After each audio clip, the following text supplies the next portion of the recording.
Standard. आज हम इस वीडियो में डिस्कस करेंगे एसएसटी चैप्टर 8 ज्योग्राफी से है। ये चैप्टर का नाम था India climate natural vegetations and wild life. इसके ऊपर पहला वीडियो मैंने ऑलरेडी यूट्यूब में अपलोड किया है। आज का हमारा इस टॉपिक के ऊपर सेकंड वीडियोस है, जिसमें मैं आप लोगों से डिस्कस करूंगी नेचुरल वेजिटेशंस को हम कितने पार्ट में डिवाइड करते हैं। Tropical rain forest, tropical deciduous forest, thorny bushes, tidal forest and mountain vegetation. तो आज का हमारा सबसे पहला टॉपिक है ट्रॉपिकल रेन फॉरेस्ट। देखो नाम से ही पता चल रहा है ऐसा जंगल जहाँ पे बारिश की मात्राएं बहुत ज़्यादा है। तो this forest occur in the areas, ये जंगल उस एरिया में होता है जहाँ पे बहुत ज़्यादा बारिश हो रहा है, यानी कि पूरे साल भर में 200 सेंटीमीटर पर ईयर से। This forest are so dense, मतलब जिस एरिया में ज़्यादा बारिश होता है उस एरिया की जंगल बहुत घना होता है, इतना घना होता है जो सूरज की रोशनी का भी ग्राउंड तक पहुंच पाना बहुत मुश्किल होते हैं। अलग अलग किस्म के पेड़ इस जंगलों में आपको मिलते हैं और अलग अलग टाइमों में इन पेड़ों के पत्ते इनके बॉडी से गिरते हैं, यानी कि शेड होते हैं। तो इसीलिए इस जंगल का जो है पेड़ पौधे मैक्सिमम टाइम ही हरा भरा रहता है, क्योंकि the timing of the shedding of leaves, पेड़ों के पत्तों के झड़ने का टाइम सबके अलग अलग होते हैं। अच्छा, इस तरह के जंगलों में किस तरह के पेड़ मिलता है देखिए, mahogany, ebony, rosewood and logwood, they are hardwood trees. ये जो पेड़ है ये एक्चुअल फर्नीचर वगैरह बनाने के लिए इस्तेमाल होता है, बहुत ही मजबूत और महंगा होता है। इस तरह का फॉरेस्ट हमें कहाँ पे दिखाई देता है? वेस्टर्न घाट के स्लॉप्स में दिखाई देते हैं, एनई हिल रीजन्स में एंड अंडमान निकोबार आइलैंड में। नेक्स्ट है ट्रॉपिकल डेसिडियस फॉरेस्ट। हमारे देश में मैक्सिमम जो जंगल है ना, जंगल जो फॉरेस्ट है वो ट्रॉपिकल डेसिडियस फॉरेस्ट के अंदर ही आता है।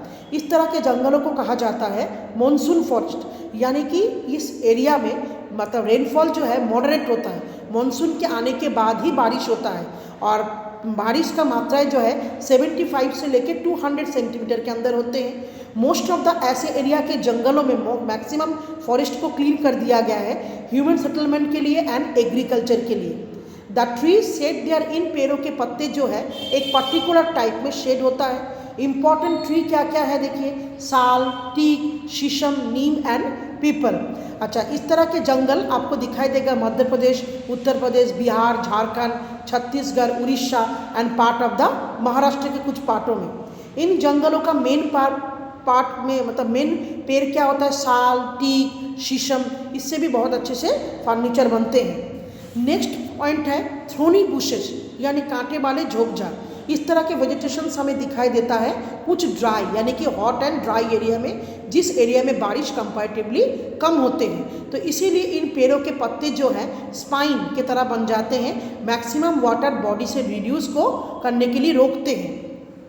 द मेन वेजिटेशन टाइप्स क्या क्या होता है यहाँ पे? कैक्टस, कीकर, बाबुल एंड द खरीद। इस तरह के जंगल हमें कहाँ पे दिखाई देता है? राजस्थान में मेनली मिलता है, पंजाब के कुछ पार्टों में, हरियाणा में एंड गुजरात में भी। टाइडल फॉरेस्ट मतलब क्या होता है? समुद्री तटवर्ती एरिया। इस तरह के फॉरेस्ट में जो पेड़ रहते हैं या इनको सर्वाइव करना पड़ता है सलाइन वाटर के साथ, यानी कि समुद्र का पानी नमक वाला होता है। They are found mainly in the जो एक्चुअल सुंदरबन, वेस्ट बंगाल में सुंदरबन एक वाइल्ड लाइफ सेंचुरी है जिसको बाद में डिक्लेयर किया गया था, वाइल्ड लाइफ है वो, बहुत बड़ा एरिया जो एरिया लेकर ये सुंदरबन एरिया है एंड अंडमान निकोबार आइलैंड में। अच्छा, इस मतलब टाइडल फॉरेस्ट का मुख्य आकर्षण, मेन अट्रैक्शन कौन सा पेड़ होता है? सुंदरी is the important tree of this forest, इसीलिए इस जंगल का नाम है सुंदरबन। और यहाँ के जो पेड़ हमें होते हैं ना, मैनग्रोव टाइप का फॉरेस्ट होता है, यानी कि इसके रूट्स जो होता है जमीन के नीचे पहुँचने के बाद दोबारा एक्स्ट्रा ऑक्सीजन के लिए जमीन के ऊपर जमीन को फोड़ के निकल आते हैं। सुंदरी, गेवा, गौरांग, इस तरह का पेड़ इस जंगलों में मिलते हैं। माउंटेन वेजिटेशंस मतलब होता है पहाड़ों की। तो natural vegetations in the Himalayan region में जो नेचुरल वेजिटेशंस होता है वो हाइट के अकॉर्डिंग चेंज होता है। जो लोअर रेंज में पेड़ होते हैं जिसको हम लोग डेसिडियस ट्री कहते हैं, एट द हाइट बिटवीन 1500 लेके 3000 के बीच में जो हाइट्स होते हैं वहाँ पे जो पेड़ दिखाई देता है वो होता है कॉनिफेरियस ट्री, यानी कि चीन, पाइन, देवदार। इन पेड़ के पत्ते भी बिल्कुल सुई की तरह होते हैं, नोकीला। और द इम्पॉर्टेंट ट्री, कुछ इम्पॉर्टेंट ट्री है जो 3000 मीटर के अबव दिखाई देता है, जैसे alpine grassland also occur here. अब हम डिस्कस करेंगे यूजेस ऑफ फॉरेस्ट। फॉरेस्ट की क्या इस्तेमाल होता है, फॉरेस्ट किन किन कामों के लिए यूज़ होता है। सबसे मेन फॉरेस्ट से हमें फ्यूल, वुड, टिम्बर और भी बहुत सारे माइनर प्रोडक्ट मिलता है, जैसे रेसिन, गाम, मेडिसिनल हार्ब। अच्छा, जंगल हमें बहुत सारा मटेरियल सेवरल इंडस्ट्रीज़ के लिए भी बेचते हैं। They provide us natural postures भी देते हैं, बहुत से जंगली जानवर भी उसके अंदर रहते हैं। अच्छा, मेनी ट्राइब्स की लाइवलीहुड इस जंगलों में होते हैं, जिंदा रहते हैं। The indirect advantage of the forest are also very significant होते हैं। फॉरेस्ट एक इकोलॉजिकल बैलेंस को मेंटेन करते हैं, सॉइल इरोजन से रक्षा करता है। अच्छा, दे चेक फ्लड, बाढ़ आने से भी रक्षा करता है, रेनफॉल से भी। अच्छा, natural vegetations has been destroyed, दिन ब दिन खत्म होते हुए जा रहा है क्योंकि बहुत ज़्यादा पेड़ पौधों को काटा जाता है। A large forest cover is clean for human settlement के लिए और एग्रीकल्चर के लिए बहुत ज़्यादा जंगलों को काट के साफ किया जाता है। अच्छा, beside the various steps taken by the government ने इन जंगलों को सुरक्षा के लिए बहुत सारे स्टेप को अपनाया है। उन्होंने एक स्पेशल प्रोग्राम भी लॉन्च किया है, वन महोत्सव, जिससे लोगों को अवेयरनेस जगाया जाता है जो हाउ वी इंक्रीज आवर मतलब फॉरेस्ट को किस तरह से हम प्रिजर्व करेंगे।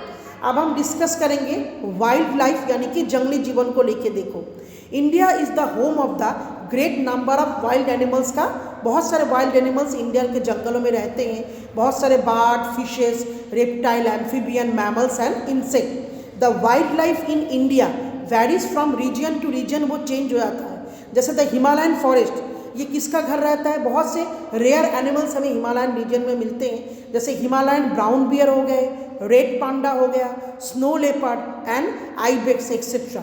टाइगर नेशनल एनिमल है और ये हमें various part of the country में मिलता है, स्पेशली मिलता है हमारे सुंदरबन, जिसको रॉयल बंगाल टाइगर से नाम से जो प्रसिद्ध है।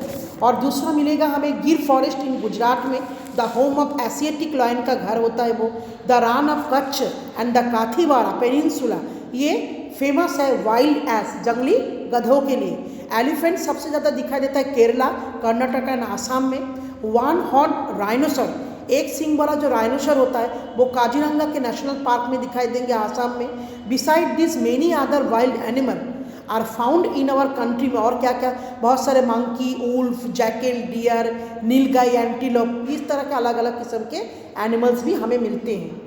अच्छा, बिसाइड्स एनिमल्स को छोड़ के बहुत सारे इंसेक्ट, बर्ड एंड रेप्टाइल्स, जैसे क्रोकोडाइल, टॉर्टोइज, लिजर्ड, बहुत से वैरायटी में स्नेक, कोबरा, क्राफ्ट, पाइथॉन्स हमें इन जंगलों में मिलते हैं। बहुत सारे चिड़िया, पिकॉक, ईगल, बहुत सारे वैराइटीज़ हमें इन जंगलों में मिलते हैं। तो डिस्ट्रक्शन ऑफ फॉरेस्ट, अगर हर जंगल इस तरह से ख़त्म होता जाएगा, एंड एक्सेसिव हंटिंग, अगर बहुत ज़्यादा शिकार होता है, तो इन बहुत से स्पेशल एनिमल्स एक्सटिंक्ट होते हुए जा रहा है। जैसे इंडियन चीता जो होता है वो बिकम एक्सटिंक्ट, बिल्कुल ख़त्म हो चुका है, वो हमें किसी जगह में अब दिखाई नहीं देता है। अब हमारा सबसे इम्पॉर्टेंट पार्ट है कंजर्वेशन ऑफ वाइल्ड लाइफ को हम किस तरह से रक्षा करेंगे। द कंजर्वेशन ऑफ फॉरेस्ट का रक्षा करना एंड वाइल्ड लाइफ, ये इंटरलिंक्ड होता है। इन नेचर, प्रकृति में देयर एग्जिस्ट एक फूड चेन बना के एग्जिस्ट करते हैं, in which one pieces of animals, जो जहाँ पे एक तरह के एनिमल्स दूसरे एनिमलों को खा के जिंदा रहते हैं। फॉर एग्जांपल हमें पता है हार्बीवोरस एनिमल्स जो होते हैं वो घास फूस खा के जिंदा रहते हैं। अच्छा, हार्बीवोरस को खाने वाले कौन होता है, कार्निवोरस। अगर किसी भी तरीके से कार्निवोरस जानवरों का संख्या यानी कि लॉयन, टाइगर, इनकी संख्या अगर घट जाएगा तो it would result in increase the herbivores, जानवरों की संख्या बढ़ने लगेगा, और हार्बीवोरस संख्या बढ़ने के कारण प्लांट पौधे कम होते रहेंगे। तो that's the balance in nature, इस तरीके से जो नेचर का बैलेंस है वो डिस्टर्ब हो जाएगा। तो to preserve Indian wild life को प्रिजर्व करने के लिए गवर्नमेंट ने 92 नेशनल पार्क बनाया, 493 उन्होंने national sanctuaries and 30 biosphere reserves को उन्होंने हमारे देश में बनाया है। अच्छा, टाइगर प्रोजेक्ट भी स्टार्टेड किया है, 27 टाइगर रिजर्वर बनाया है सो फार, इतने दूर में बनाया है। जैसे प्रोजेक्ट एलिफेंट है, क्रोकोडाइल ब्रीडिंग प्रोजेक्ट है, Gir lion project and project rhinoceros are also taken up. तो the hunting of wild animals को शिकार करना बैन किया गया है। Periodic census of some wild animals done to know their exact number. Some non government organisations जो हैं are also taking keen interest लेते हैं in the preservation of the wild life के प्रिजर्वेशन में। तो 6th स्टैंडर्ड इसके साथ ये ज्योग्राफी का जो चैप्टर है हमारा यहीं पे कंप्लीट हो गया। मैं आशा रखूँगी दोनों वीडियो आप जरूर देखोगे इस चैप्टर्स को अच्छी तरह से समझने के लिए। Thank you students.